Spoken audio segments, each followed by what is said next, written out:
Hitman. To me, a film like this fails for many reasons, but neither a lack of a coherent plot, nor poor acting, nor a terrible human emotion are enough to get it a poor rating. No, when a movie like this fails, it's not for a reason that would have been foolish to expect in the first place. Whenever a film like this hits theaters, e.g. action-packed with little thought behind it, it always astounds me that critics everywhere in their reviews act surprised that this was not the next Children of Men or The Fugitive. Anyone expecting anything other than the most immature of filmmaking deserves the rude awakening they get when walking in the theater. But for me, I didn't want anything more than some decent action, which really is not all that hard to do. Hitman fails for that most egregious of sins, being given the simple task of handing us a decent platter of action with minimal story as an excuse, and falling flat on its face. Agent 47 is part of a group of assassins who have been trained since they were children and are hired out to governments all over the world, and are identifiable by a ridiculous barcode tattooed on the backs of their heads.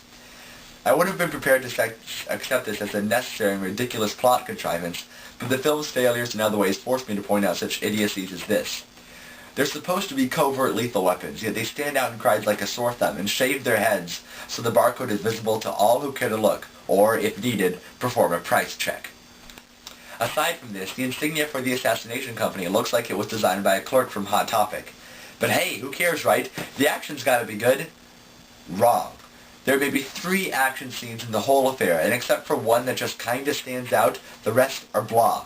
You'd think letting some blood fly and things explode wouldn't be that difficult, but sometimes the film seems to have a split personality between PG-13 and R. Before the film was released, it was rumored that the studio was pushing for a PG-13 rating, but when fanboys loudly protested that you couldn't have a Hitman movie with just that rating, the studios assured everyone that this was just a rumor and that the movie would, indeed, be rated R. Looking at the final cut, something tells me there was more truth to these rumors than the studios would let on. Most of the blood that we see could have easily been added in with a quick little edit here and there and a dash of movie-making magic here. Nothing to it, but the result makes it a little slipshod and disappointingly lacking in that juicy red stuff. The acting is another big disappointment. Timothy Olyphant,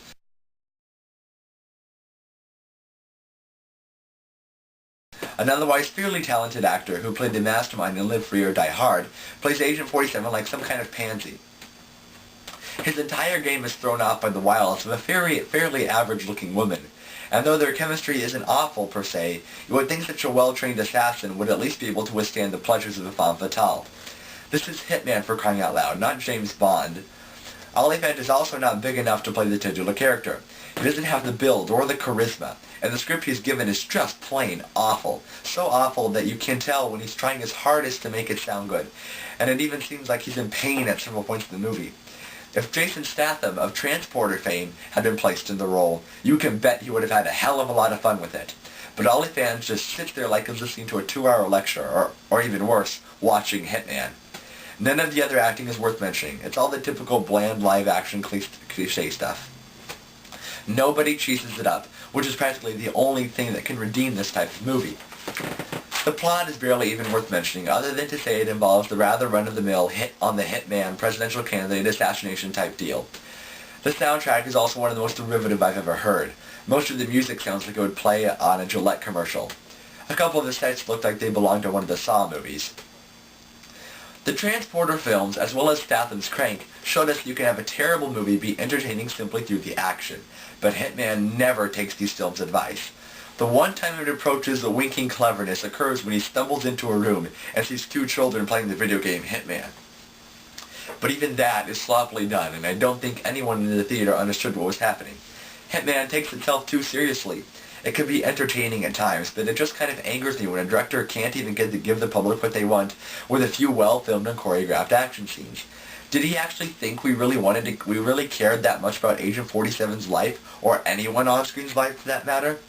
If you're going to make such an obvious critical flop as this, do it with some style. Hitman, in the end, is just a talky, unoriginal piece of crap that will join Alone in the Dark, Blood Rain, and Resident Evil in the steaming pile of video games turned into films. And to make it even sadder, Olyphant is signed on to star in Turok, another video game adaptation. I give Hitman a 3 out of 10.